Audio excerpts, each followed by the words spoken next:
মাদ্রাসা board 2025 সালের MCQ গুলা solution করব। দেখো, মাদ্রাসা ডিপার্টমেন্টের স্টুডেন্টরা বারবার রিকোয়েস্ট করতেছিল যে স্যার আমাদের সলিউশনটা করে দেন। ইনশাআল্লাহ আজকে তোমাদের সবগুলো সলিউশন করে দিব। এর জন্য সম্ভব হলে খাতা কলমটা নিয়ে বসো। দেখো, নাম্বার 1 কি বলছে, গোল কালো ফোঁটা চিহ্ন ব্যবহার করা হয় কোন ক্ষেত্রে। দেখো, গোল কালো ফোঁটা এটা মূলত হচ্ছে আনঅর্ডার লিস্ট। দেখো, আনঅর্ডার লিস্টে কিছু সাইন ব্যবহার করা হয়, সেগুলো চলো আমরা শিখে নিই। যেমন এরকম যদি বরাট করা থাকে তাহলে ওটার নাম হলো ডিস্ক, ওটার নাম কি হলো ডিস্ক। এরকম বৃত্তর মধ্যে থাকলে ওটার নাম হলো সার্কেল, এটা নোট করে নাও। আর এরকম যদি একটা তোমার এই স্কোয়ার থাকে, এরকম থাকে, তাহলে এটার নাম হলো স্কোয়ার। তাহলে এই তিনটা সাইন মূলত আনঅর্ডার লিস্টে ব্যবহার করা হয়। এখন চলো আমরা পরের এমসিকিউটায় চলে যাই। লিখছি CH4 লেখাটির HTML কোড লেখো। চলো ফার্স্টে আমরা এটাকে লিখি। এটা হলো প্যারাগ্রাফ ট্যাগ। এরপর প্যারাগ্রাফ ট্যাগের পর কি লিখবা, তুমি জাস্ট সি লিখবা। সি লেখার পর কি লিখবা, এইচ লিখবা। দেখো, এইচ এর নিচে 4 লেখা আছে। তাও এইচ এর নিচে 4 কিভাবে লেখে স্যার? এর জন্য তোমাকে এখানে ব্যবহার করতে হবে সাবটেগ। এই সাবটেগ দিয়ে সাধারণত নিচে যদি কোনো কিছু থাকে ওটা লেখা হয়। তাহলে নিচে কত লেখা আছে বলো, 4। এরপর জাস্ট তুমি সাবটেগটা ক্লোজ দিবা। এরপর কি করবা, এই প্যারাগ্রাফটা একটা ক্লোজ দিবা। তাহলে একটু লক্ষ্য করে দেখো তো এটা কোথায় আছে, পি লেখার পরে এটা কোথায় আছে দেখো। তাহলে দেখো ক নাম্বার অপশনে কিন্তু এটা আছে, তাহলে এটা রাইট অ্যান্সার।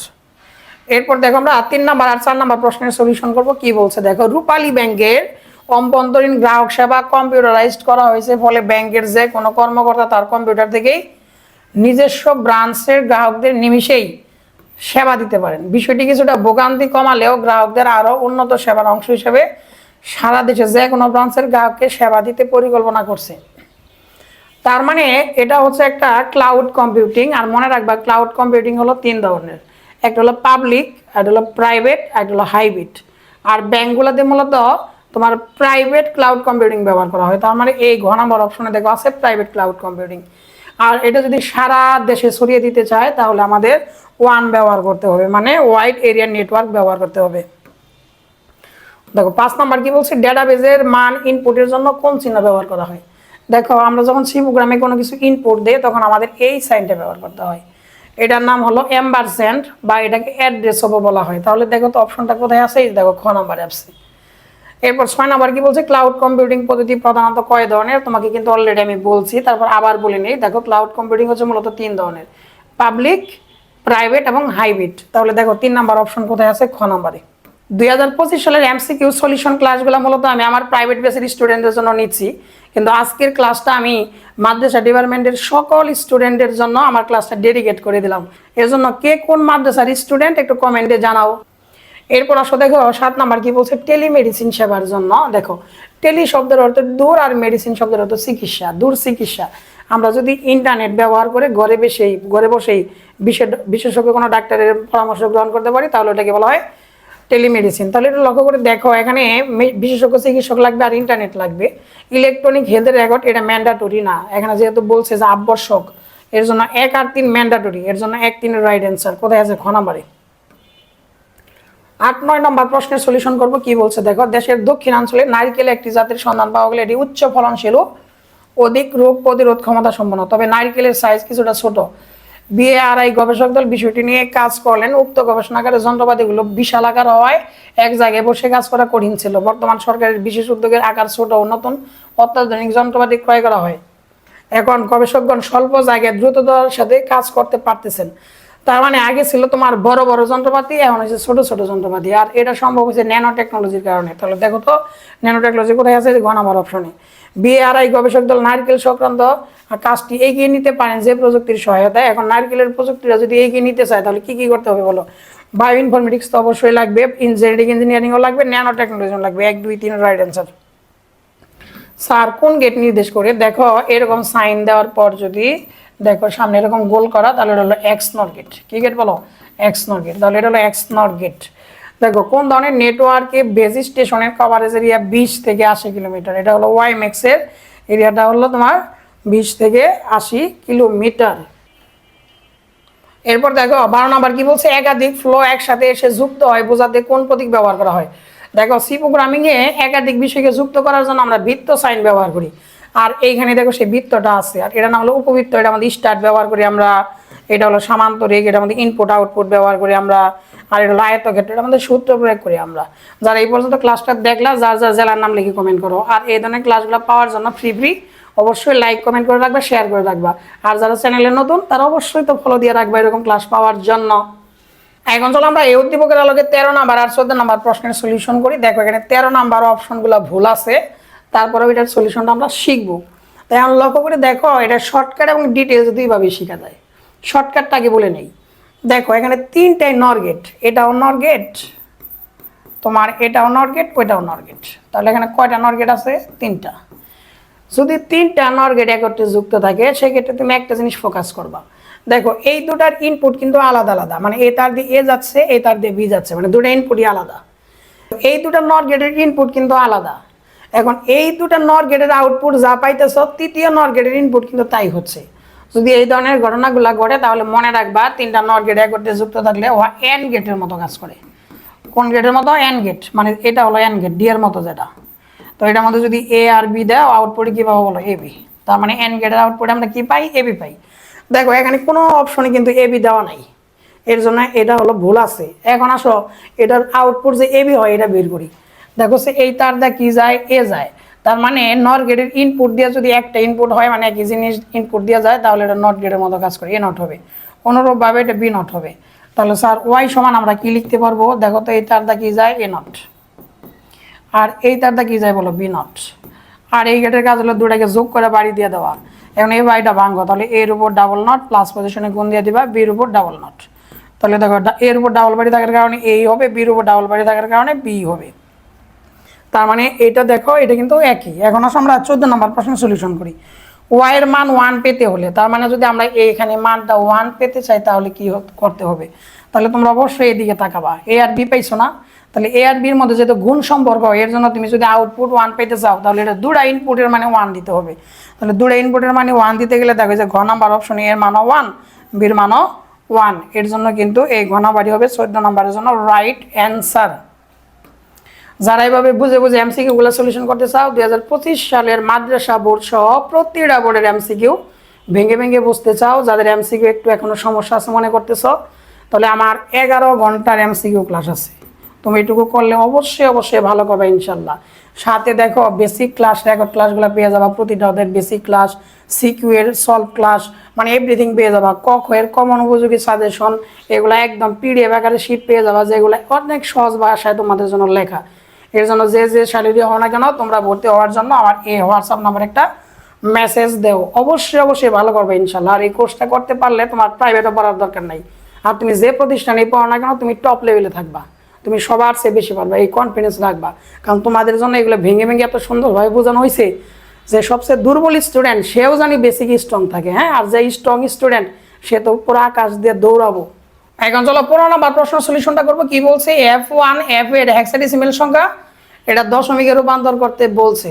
দেখো লেখাটা অনেকটা কিন্তু দেখতে ফিফা মনে হচ্ছে। যদি ওইটা 1, তাহলে যেহেতু 2026 বিশ্বকাপ চলতেছে, এর জন্য কার পছন্দের দল কোনটা ওটা কমেন্টে লিখে রাখো, যাতে স্মৃতি হিসাবে থাকে যে 26 সালে কে কোন দল পছন্দ করতো। হ্যাঁ, ব্রাজিল, আর্জেন্টিনা, ফ্রান্স, যে দলের হোক না কেন ওইটা লিখে রাখো। এখন চলো আমরা অঙ্কটা করে ফেলি।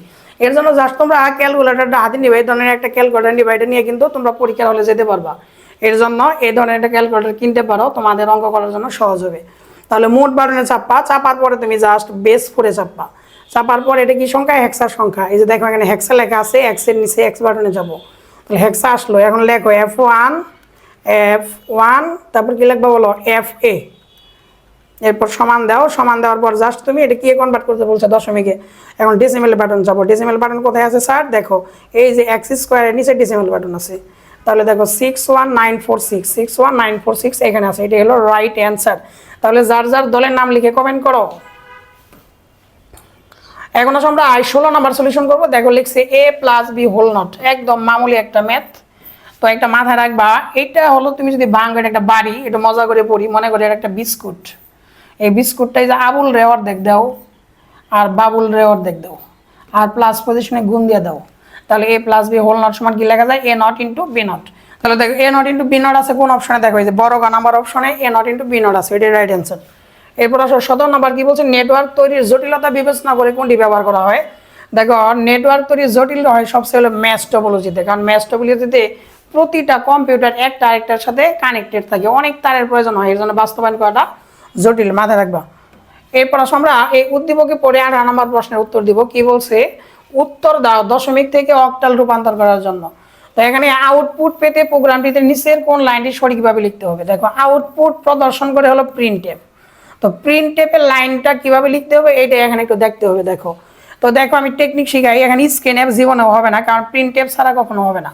তাহলে যেখানে দেখো ইনক্লুড কোনিও ডট এইচ আছে, এটা হেডার ফাইল, এটাও হবে না। তার মানে আউটপুট পেতে চাইলে অবশ্যই প্রিন্টএফ লাগবে। এখন দেখো যে ক নাম্বার অপশনেও প্রিন্টএফ আছে, গ নাম্বার অপশনেও প্রিন্টএফ আছে। এখন দেখবো কোন প্রিন্টএফটা রাইট।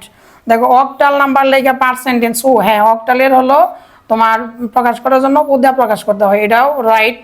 এখন এটাও টেস্ট করি, প্রিন্টএফ দেখো অক্টাল নাম্বার লেখার পরে এখানে পার্সেন্টেজ ডি লেখছে, তো পার্সেন্টেজ ডি হলো তোমার ইন্টিজার টাইপের জন্য এটা রাইট হবে না, এর জন্য ক নাম্বারই হলো রাইট অ্যান্সার। দেখো 19 নাম্বার কি বলছে, আইপি অ্যাড্রেস ব্যবহার করে ওয়েবসাইট ব্রাউজ করা গেলেও বাস্তবে লোকেরা বিকল্প কি ব্যবহার করে। দেখো আইপি অ্যাড্রেস হচ্ছে একটা নাম্বার ভিত্তিক, যেমন তোমার মোবাইল নাম্বারটা হলো একটা তোমার আইপি অ্যাড্রেস, আমার মোবাইল নাম্বারটা আমার আইপি অ্যাড্রেস। কিন্তু সবাইকে তোমার মোবাইল নাম্বারগুলো তুমি মুখস্থ রাখো নাকি মোবাইল নাম্বারের পরিবর্তে সেভ রাখো। যেমন কেউ যদি আমার নাম্বারটা সেভ রাখো, হয়তো লেখছো আইসিডি স্যার, নাহলে লেখছো সোহেল স্যার। তো এই যে তুমি নাম্বারের পরিবর্তে যে আমার নামটা লিখে রাখছো, ওইটার নাম হলো ডোমেইন নেম। কি নেম বলো, বর্তমানে ডোমেইন নেম বেশি ব্যবহার করা হয়। ভেঙে ভেঙে বোঝার জন্য অবশ্যই এই নাম্বারে হোয়াটসঅ্যাপ মেসেজ দাও। এখানে বর্তমানে 199 টাকার অফার চলতেছে, এই টাকা কোনো ফ্যাক্টরি না, এত এত এমসিকিউ তোমাকে সলিউশন করে দেওয়া হয়েছে। 20 নাম্বার নন পজিশনাল সংখ্যা পদ্ধতির উদাহরণ। দেখো নন পজিশনাল সংখ্যা পদ্ধতি এই এক্স, এটা তার 10 বোঝায়, আর এটা হলো রোমান হরফে 1। তারপরে রোমান হরফগুলো হলো নন পজিশনাল সংখ্যা পদ্ধতি, কিন্তু অ্যাপ এটা কিন্তু হেক্সাডেসিমেল সংখ্যা, হেক্সাডেসিমেল কিন্তু পজিশনাল সংখ্যা। এর জন্য এই রোমান সংখ্যা যেখানে যেখানে আছে ওইটা রাইট। তাহলে এক্সটা বোঝায় 10, 1টা তো 1ই বোঝায়, তাহলে 1 আর 3 রাইট অ্যান্সার। 1 3 কোথায় আছে বলো, খ নাম্বার অপশনে।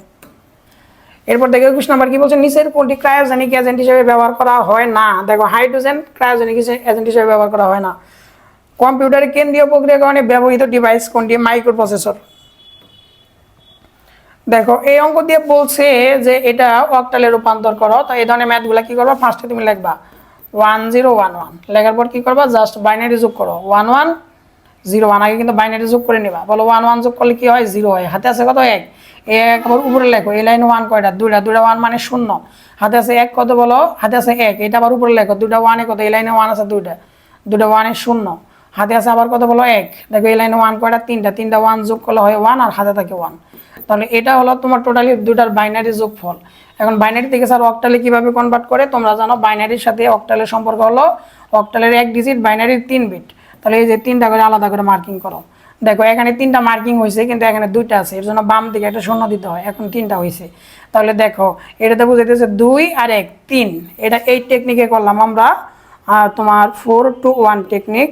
এটার উপর এটা বসাই দাও 0 1 1, যেগুলোর উপর 1 আছে এগুলো গোল করো। তাহলে দেখো 2 এর উপরে 1, 1 এর উপরে 1, তাহলে এই দুটো যোগ করলে কত হয় 3। এর জন্য কিন্তু এখানে 3 নামাইছি। এইভাবে ভেঙে ভেঙে যদি প্রতিটা এমসিকিউ বুঝতে চাও, প্রতিটা ওদের বেসিক স্ট্রং করতে চাও, তুমি যে প্রতিষ্ঠানেই পাও না কেন, টপ লেভেলে আইসিডিতে থাকতে চাও, তাহলে অবশ্যই আমার আইসিডি কোর্সে তুমি ভর্তি হতে পারো, যদি আমার ক্লাসগুলো বোঝো। এই সুযোগ মিস করাটা তোমার জন্য ঠিক হবে না। তাহলে আমার লক্ষ্য করো, এই যে 3 আর 3টা 0 মানে 0, তাহলে 30 আছে কোথায় বলো, এই ঘ নাম্বারে। এখন চলো আমরা এই উদ্দীপকের আলোকে 24 আর 25 নাম্বার প্রশ্নের সলিউশন করবো। দেখো এখানে বড় একটা HTML কোড লেখা আছে, নাম্বার দিয়ে দেওয়া আছে, কিন্তু এটা দেখতে বড় হলেও সলিউশন করার পর কিন্তু একদম সহজ মনে হবে। হ্যাঁ দেখো এখানে বলা আছে 7 8 9 লাইনের ব্রাউজারের আউটপুটকে কি বলে।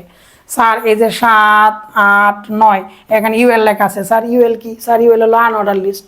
তাহলে এগুলো সবগুলো হলো আনঅর্ডার লিস্ট। তাহলে দেখো তো আনঅর্ডার লিস্ট কোথায় আছে, এই যে ঘ নাম্বার অপশনে।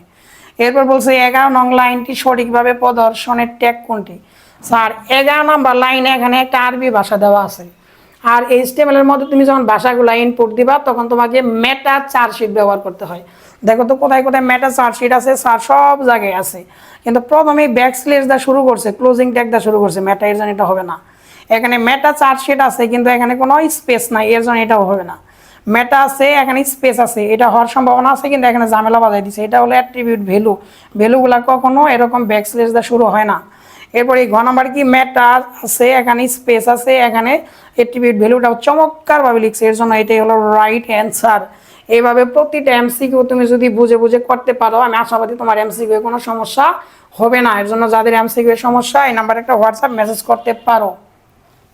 আর তোমাদের স্পেশালি এই কোর্সটাতে কি কি আছে দেখো, সকল অধ্যায়ের বেসিক রেকর্ড ক্লাসগুলো পাবা, যেগুলো অনেক ভেঙে ভেঙে পড়ানো হয়েছে, অনেক দুর্বল স্টুডেন্টের জন্য এগুলো এক্সিলেন্ট ক্লাস, এগুলো পরীক্ষিত ক্লাস। বিশ্বাস না হয় তুমি আমার ফেসবুক, টিকটক বা ইউটিউবের ক্লাসগুলো আগে দেখবা ইচ্ছা মতো, তারপর যদি ভালো লাগে তাহলে এখানে গোছানো ক্লাসগুলো পাওয়ার জন্য অবশ্যই এটাতে ভর্তি হবা। আর এখানে সিকিউ এর রেকর্ড ক্লাস আছে, এমসিকিউ এর তো 11 ঘন্টা ক্লাস দিয়েই রাখছি, যেটাও এমসিকিউ এর ক্লাস। এই ক্লাসটা মূলত আমি আমার প্রাইভেট বেসিক স্টুডেন্টদের জন্য নিচ্ছি, কিন্তু আজকের ক্লাসটা আমি ডেডিকেট করলাম মাদ্রাসা ডিপার্টমেন্টের সকল স্টুডেন্টদের, যারা আমার ক্লাসগুলো রেগুলার দেখো।